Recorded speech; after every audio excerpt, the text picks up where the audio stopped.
Hello and welcome back. So today I have a very special video planned for you all, and you read the title correctly. I thought since I've been telling you all who's going to win the election for the longest time, I thought it's time for you to tell me who's going to win the election. So what I did was I sent out a community post asking you all who will win this election and asking you all to fill out a Google form. And anyways, we have 58 responses to this, so let's see who you guys think will actually win this election. I'm going to compare and contrast these results to basically the polls as well as the betting markets and my own personal predictions. So stay tuned and see who will win according to you guys. And YouTube hasn't been promoting my content as much, so if you want to help out the channel, you can subscribe to join the 4%. You can become a channel member, like, share, whatever you want to do.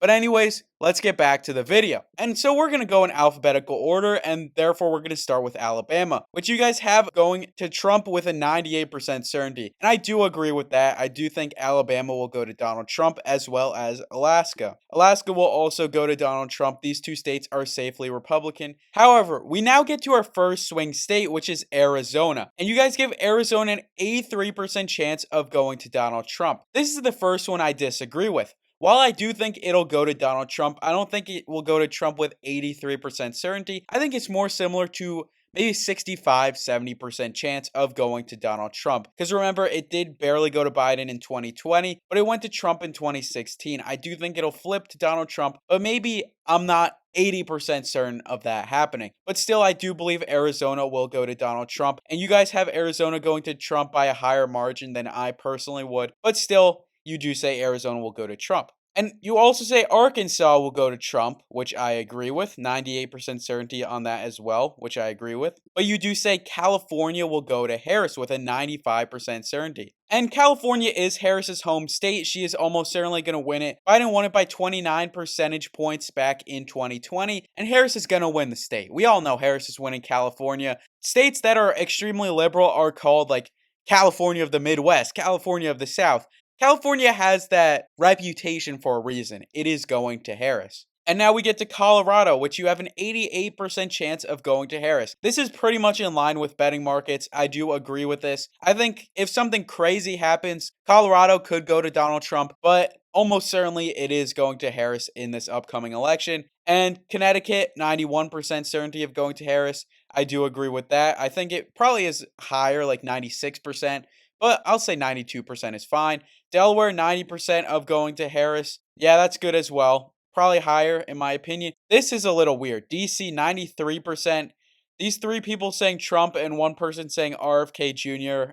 DC is, there's no way it is not going to Harris. This should be 100% certainty to Harris. Maybe 99% in case of the craziest possible scenario, but not 93. Florida, 98% chance of going to Trump. No one said Harris. I am kind of intrigued by that. It does have only an 86% chance according to the betting markets, but I didn't tell you the margin or anything. I just said, who do you think is going to win? So I kind of understand this. Everyone thinks that Florida's going to Trump, and that makes sense considering Florida does have an 86% chance of going to Trump. But anyways, now we get to Georgia, and 90% I think is extremely high for Georgia of going to Donald Trump. I think Georgia is probably more towards the 70, maybe 65% chance as well.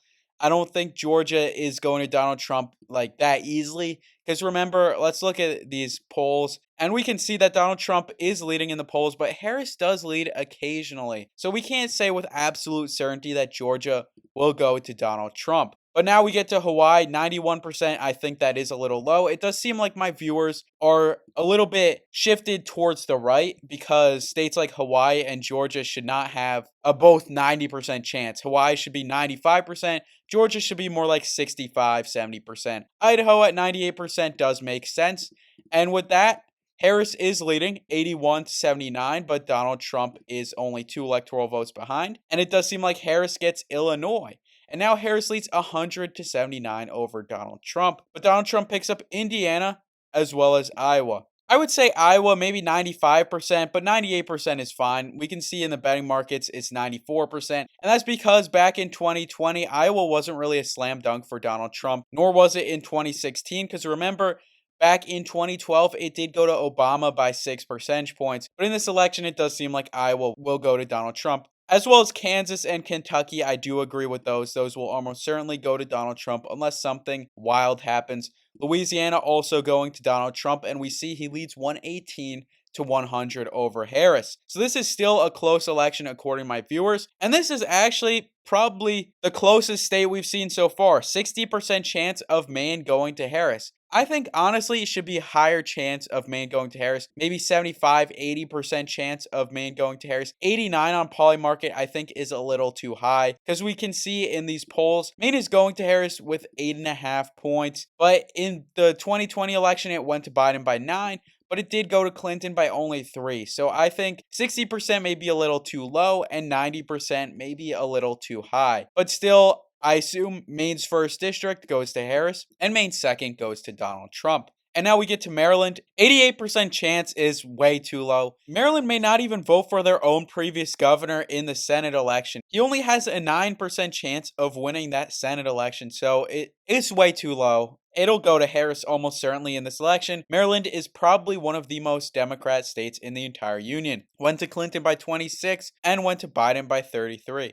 But with that aside, it is a really close election so far, but it does seem like Trump has been picking up most of the battleground states. Massachusetts goes to Harris. However, our next battleground state is up next, which is Michigan. And Michigan does go to Donald Trump, with 67% of people thinking Michigan will go to Trump, which does contradict this recent betting market analysis that Michigan has a 61% chance of going to Harris, as well as these polls. And these polls, they do have Donald Trump in the lead for the most part. Bloomberg has Harris in the lead, but every other poll seems to have Donald Trump in the lead over Harris. But still, I do think Michigan will go to Harris, especially after she picked Tim Walz, governor of Minnesota, as her VP. He'll help in most of the Rust Belt. But Minnesota, 72% chance of going to Harris. I assume most of these responses were before Tim Walz was picked as the VP candidate because it'll likely be higher. Harris is almost certainly winning Minnesota, especially after picking Tim Walz. Minnesota is a state that went to Clinton, that went to Biden, that went to Obama, that went to practically every Democrat that you can name. And it'll go to Harris in 2024, especially since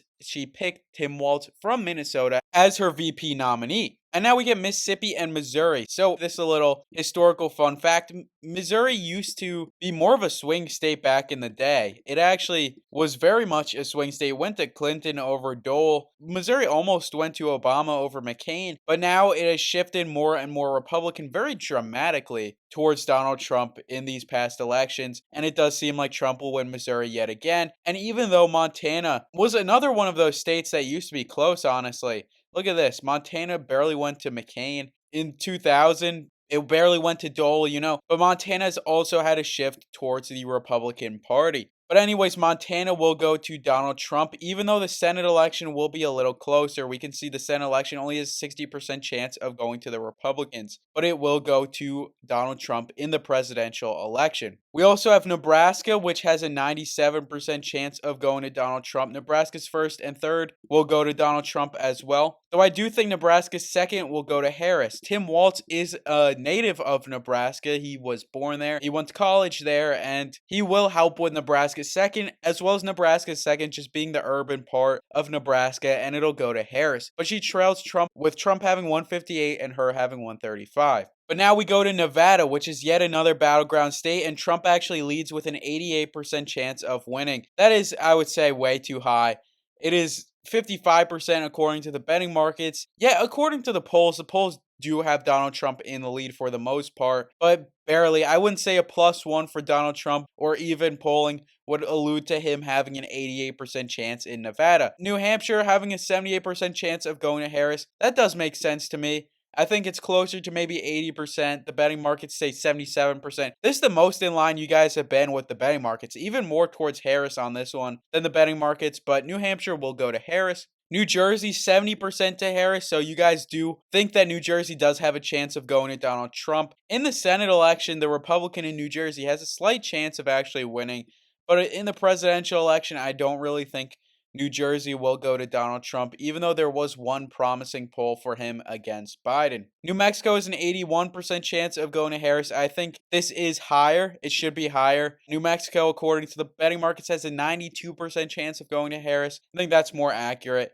New York, 90% chance of going to Harris. We all know, even though New York was essentially Trump's home state for a long time, it will not go to Donald Trump in this election. North Carolina, you guys have a 98% chance of it going to Donald Trump. That is way too high. North Carolina has a 68% chance according to the betting markets. Mark Robinson might drag the ticket down. As you can see, he's trailing in his election against Josh Stein. On the other hand, Trump is leading, but I don't think you could say with 98% certainty that Trump will win the election in North Carolina. Maybe, I would say 70% certainty. He did win it back in 2020, but you guys have it safely going to Donald Trump. So I'll mark it down as such. North Dakota also going to Donald Trump.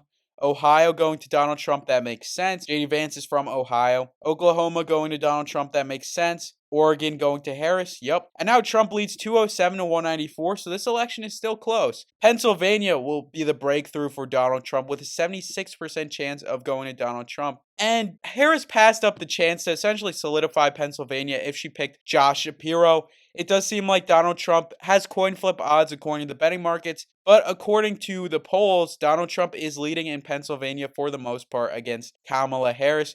So it does seem like he will win Pennsylvania, bring himself to 226 electoral votes. Rhode Island going to Harris, that makes sense. South Carolina goes to Trump, and so does South Dakota.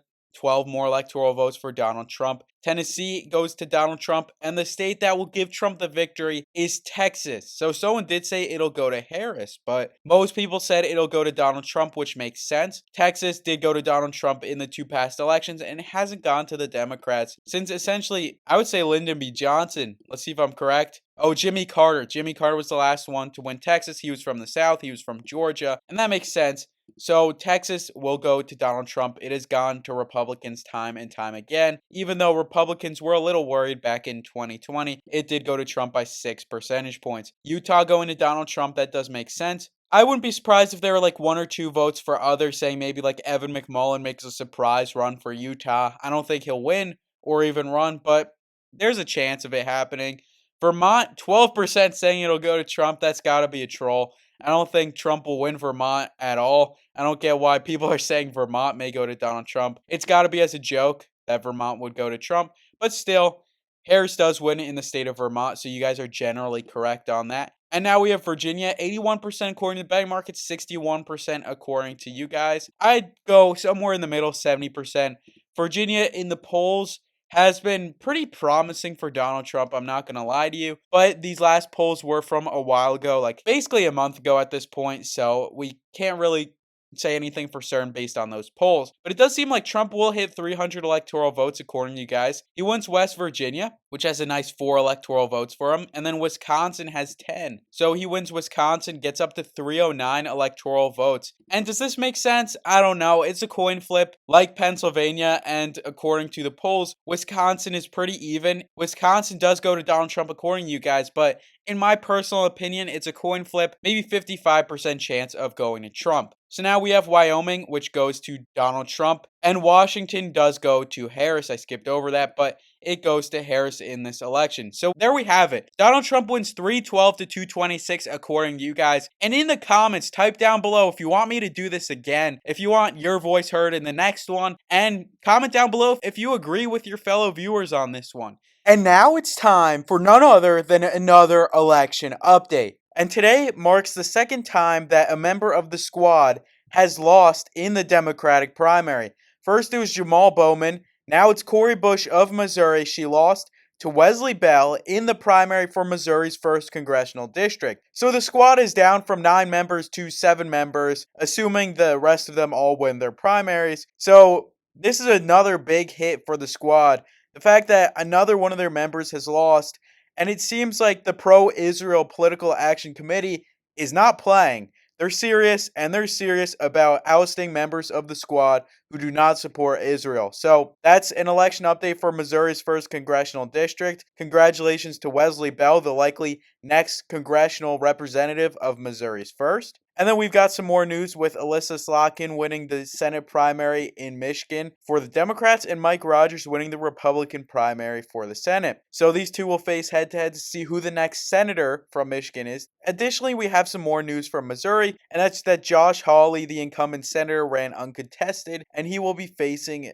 a Democrat, and he will almost certainly win. But the more important news, because we all know that Josh Hawley's going to win, is that Mike Keogh is going to probably be the governor of Missouri.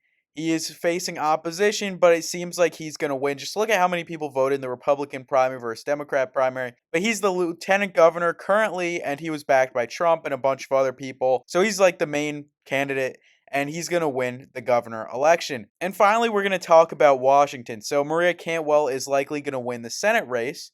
The governor race is likely going to go to Attorney General Bob Ferguson.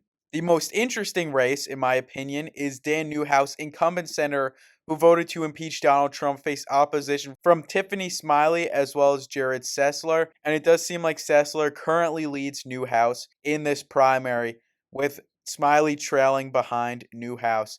So we'll see what happens, but Washington has an open primary, so the top two candidates will actually advance. So Newhouse is not out of this election just yet, as long as he places in the top two. So that's your update, and like and subscribe for more, and thank you for watching.